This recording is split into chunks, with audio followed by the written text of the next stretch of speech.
here along with my friends from St. Mary's High School, Bhimavaram, to present to you briefly the given theme. So, a blissful welcome to you all. Relaxingly sit back and enjoy our presentation.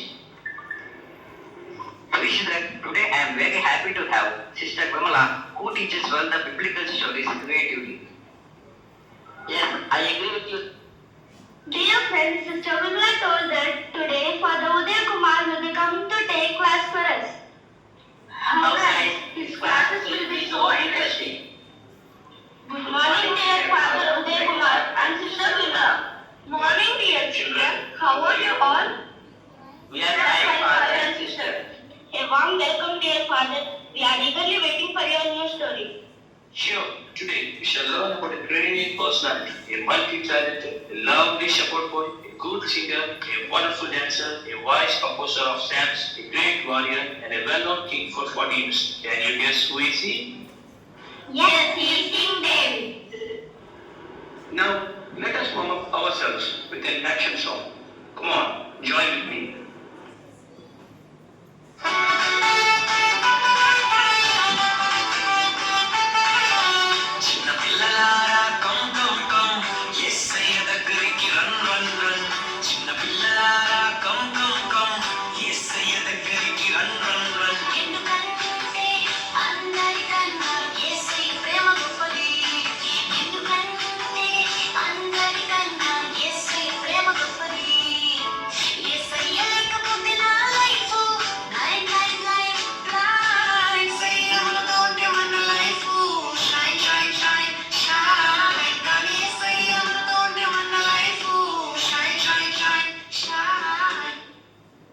Congrats, children, for your active participation. Now I shall begin the story. The title of the story is A Call of God to Become a Great King David from Shepherding the Sheep. I will explain it in our mother tongue, Telugu, which you can understand better and draw inspiration.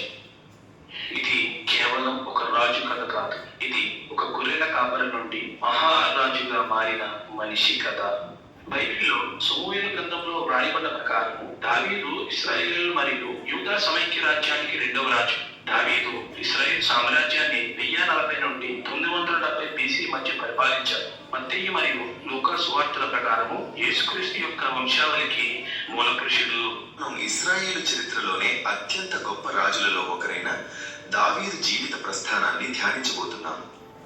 ఆయన జీవితం ఒక సామాన్యమైన గొర్రెల కాపరిగా మొదలై అసాధారణమైన ఘనతతో ముగిసింది. బేత్లెహేము వాసి అయిన యెష్షయి కుమారుడైన ఈ దావీదును మానవుల చూపు కాకుండా దేవుని చూపు గుర్తించింది. యెహోవా చిత్తానుసారంగా ప్రవక్త అయిన సమూయేలు ద్వారా దావీదు అభిషేకం పొంది రాజుగా ఎన్నుకోబడ్డాడు. అయితే ఆయన వెంటనే సింహాసనాన్ని అధిరోహించలేదు. దానికి ముందు సౌలు రాజు అసూయ మరియు కోపం కారణంగా దావీదు అడవుల్లో గుహల్లో 10 ఏళ్ల పాటు ఒంటరిగా భయంకరమైన కష్టాలను అనుభవించాల్సి వచ్చింది. ఈ కష్టకాలమే దావీదులో దేవునిపై నమ్మకాన్ని, ధైర్యాన్ని మరింత బలపరిచింది. చివరికి గిల్బోవా పర్వతంపై జరిగిన యుద్ధంలో సౌలు రాజు మరణం తర్వాత దేవుని వాగ్దానం నెరవేరింది. దావీదు ఇశ్రాయేలుకు రాజుగా నియమితుడై దేవుని మహిమ కోసం ఒక మహోన్నతమైన సామ్రాజ్యాన్ని స్థాపించాడు. దావీదు జీవితం మనందరికీ ఒక గొప్ప పాఠం. ఇశ్రాయేలు మొదటి రాజు అయిన సౌలు దేవుని ఆజ్ఞలను పదే పదే ధిక్కరించాడు. ముఖ్యంగా అమాలేకీయులపై యుద్ధం విషయంలో దేవుని మాటకు బదులుగా తన సొంత ఇష్టాన్ని అనుసరించాడు. దీని కారణంగా దేవుడు సౌలును రాజుగా విసర్జించాడు. దేవుడు తన ప్రజలను పరిపాలించడానికి తన హృదయానికి అనుగుణమైన రాజును ఎన్నుకోవాలని నిర్ణయించుకున్నాడు. ఇశ్రాయేలు రాజు సౌలును దేవుడు విసర్జించినందున ప్రవక్త సమూయేలు దుఃఖిస్తూ ఉన్నాడు. అప్పుడు యెహోవా, తైలం నింపుకొని బేత్లెహేము వాడైన యెష్షయి యొద్దకు వెళ్ళు, అతని కుమారులలో ఒకరిని రాజుగా నియమిస్తాను. ఇతడినే అభిషేకించు. దావీదు, ప్రభువు నిన్ను ఇశ్రాయేలు రాజుగా ఎన్నుకున్నాడు. ప్రభువా, నీ చిత్తం నా జీవితంలో నెరవేరినట్లు చేయము. ఆ దినము నుండి ప్రభు ఆత్మ దావీదుపై బలంగా నిలిచింది. ఇప్పుడు మనం దావీదు గొలియాతు చూద్దాం. అరే ఇశ్రాయేలీయుల, మీలో ఎవడైనా తెగి ఉంటే నాతో యుద్ధానికి రండి. ఈ అపరిచితుడు ఎవడు? జీవమున్న దేవుని సేనలను అవమానించే ధైర్యం ఎలా వచ్చింది దానికి? దావీదు, నీవు ఇంకా చిన్నవాడివి. గొల్యాతు యుద్ధవీరుడు. రాజా, నేను నా గొర్రెలను కాస్తున్నప్పుడు సింహం ఎలుగుబంటి వచ్చాయి. దేవుడు నన్ను ఆ క్రూర మృగముల నుండి కాపాడాడు. ఇదే దేవుడు గొల్యాతు నుండి నన్ను రక్షిస్తాడు. అయితే వెళ్ళు, దేవుడు నీతో ఉండుగాక. కుక్కను పంపించినట్లు నన్ను ఎదుర్కొనేందుకు ఈ బాలుని పంపారా? నీవు ఖడ్గం బల్యంతో వస్తున్నావు, నేను మాత్రం సర్వశక్తిమంతుడైన యెహోవా నామంతో వస్తున్నాను. రా చూద్దాం. యుద్ధం యెహోవాదే, విజయం ఆయనదే.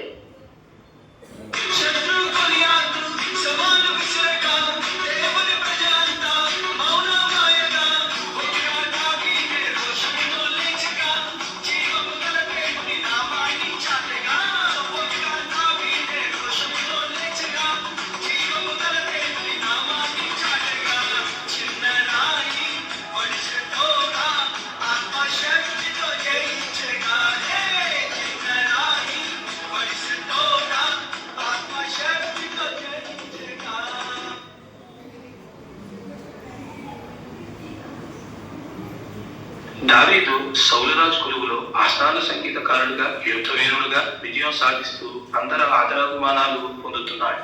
ఆయన మీద గౌరవంతో ఆ పట్టణ యువతి యువకులు ఆయన ఘనతను కొనియాడుతూ ఆనందంతో నృత్యం చేసిరి.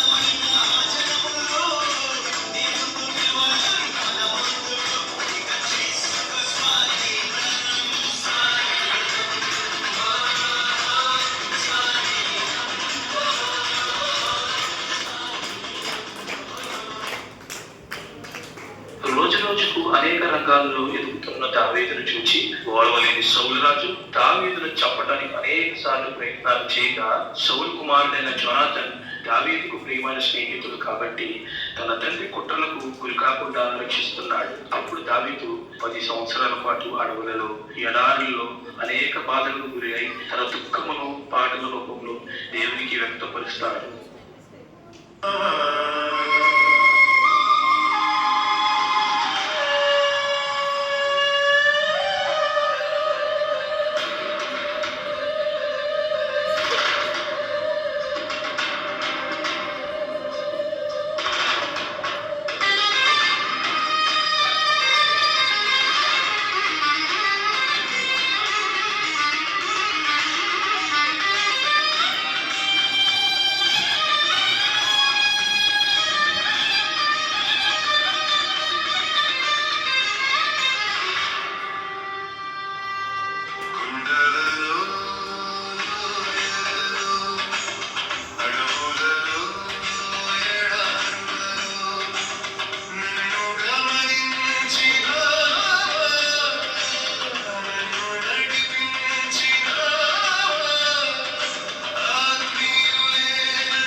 దావీదు ఇంత ఎత్తుకి ఎదగడానికి గల కారణం అతనికున్న గుణగణాలు. కింగ్ డేవిడ్ ఒక బాలునిగా ఉండి రాజుగా ఎన్నుకోబడి అందరికన్నా పేరు ప్రఖ్యాతులు పొందిన ఈ దావీదు బైబిల్లో బిగ్ క్యారెక్టర్, అందరిలాంటి మనిషి. ప్రత్యేకంగా గమనించదగిన 5 లక్షణాలు. దావీదుకున్న 5 లక్షణాల వలనే గొప్పవాడయ్యాడు. మొదటిది, తన తప్పులను అంగీకరించాడు, పశ్చాత్తాపంతో ఉన్నాడు. అందరిలాగే దావీదు తప్పులు చేశాడు, వైఫల్యాలు ఎదుర్కొన్నాడు. అవి చిన్న చిన్న మిస్టేక్స్ కాదు, అతి దారుణమైనవి కూడా. మన జీవితాలలో కూడా క్షణికావేశంలోనో ఆశతోనో ఏవేవో తప్పులు చేసినా కప్పిపుచ్చుకోకుండా వేరే వారి మీదకి నెట్టకుండా ఒప్పుకోండి. రెండవది వినయం. బలహీనుడని గుర్తు చేసే వినయం ఉంది దావీదు దగ్గర. దావీదుకి బలం ఉంది, బలగం ఉంది, సైన్యం ఉంది, సమృద్ధి ఉంది. అయినా సరే అహం గర్వం చూపించకుండా వినయంతో ఉంటాడు, బలహీనుడు అని ఒప్పుకుంటాడు. మూడవది సవాళ్లతో కూడిన పరిస్థితుల్లో కూడా ధైర్యంగా ముందుకు అడుగేయడం. ఆ గొల్యాతుతో తలపడటానికి స్వచ్ఛందంగా ముందుకు వచ్చాడు, ధైర్యంగా నిలిచాడు. నాలుగవది దేవుని పట్ల బలమైన నిరీక్షణ, దేవుని మీద ప్రేమ. దావీదును అన్నింటికన్నా గొప్పగా మార్చింది దేవుని మీద భక్తి, దేవుని మీద ప్రేమ. దావీదు కీర్తించేవాడు, వాయిద్యాలతో స్తుతించేవాడు, ప్రార్థనలో గడిపేవాడు. దేవుడు ప్రతిరోజు అతని పక్షాన ఉండేవాడు. దావీదు దేవునికి నమ్మకంగా ఉన్నాడు. తన చేతులతో సింహాలను, ఎలుగుబంట్లను చంపాడు. దేవుడు దావీదు కోసం యుద్ధానికి ఒక జంతువును పంపిన ప్రతిసారి అది దేవునిపై విశ్వాసాన్ని మరింత పెంచింది. ఆ విశ్వాసమే మృగాలతో వేటాడడమే గొలియాతును చంపగల విశ్వాసాన్ని ఇచ్చింది. ఐదవది మారడానికి పూనుకున్న వ్యక్తి. ఈ ప్రపంచంలో కాన్స్టెంట్ థింగ్ ఏంటంటే మార్పు. అది దావీదు గ్రహించాడు. అతని వ్యక్తిత్వాలు దావీదును గొప్పగా చేశాయి.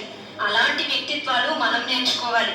మనం కొట్టడానికి గొల్యాతు లేకపోవచ్చు, కానీ ప్రతిరోజు మనం పరిష్కరించలేని పెద్ద సమస్యలను ఎదుర్కొంటున్నాం. ఇలాంటి సమయంలో అసాధారణ పనులు చేయడానికి దేవుడు సాధారణ వ్యక్తులను ఉపయోగిస్తాడని గుర్తు చేసుకోవాలి. ఇలా దావీదుకున్న లక్షణాలను బట్టి దేవుడు దావీదును గొప్పగా తీర్చిదిద్దాడు. మనం ఆ లక్షణాలను కలిగి ఉండాలి. ఎవరు ఊరికే గొప్పవారు కాదు, ఉచితంగా కీర్తి ప్రతిష్టలు రావు. మన వ్యక్తిత్వం, ధైర్యం పరిపాటల్లోనే ఉంటుంది. దావీదు జీవితం ఒక మనోహరమైన పఠనం. అతని గురించి మనల్ని 2 సార్లు చూడటానికి, తరువాత ఎక్కువసేపు ఆలోచించడానికి ఏదో ఉంది. దావీదును పిలిచిన దేవుడు మిమ్మల్ని కూడా తన సేవకు పిలుస్తున్నాడు.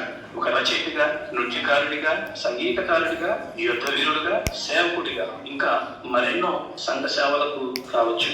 మానవ సేవే మానవ సేవగా భావించి ఆ భగవంతుని పిలుపును అందుకునేందుకు మీరు సిద్ధమేనా? దేవుని సేవకు, సంఘ సేవకు మేము సిద్ధమే. When I wake up in the morning light, Jesus leads me, makes my path bright. I hear His voice, I know His name. He loves me so it never will change. I will follow, follow, follow my shepherd every day. He will guide me, walk beside me, and never go away. I am His little lamb, safe in His hands. I will follow Jesus, yes I can.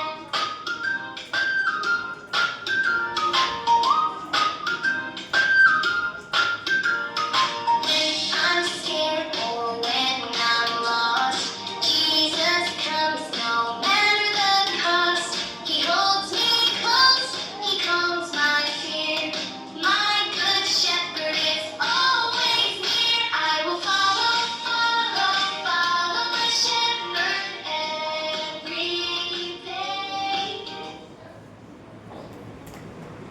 దేవునికి ఎక్కువగా ఇష్టమైన వారు చిన్నపిల్లలు.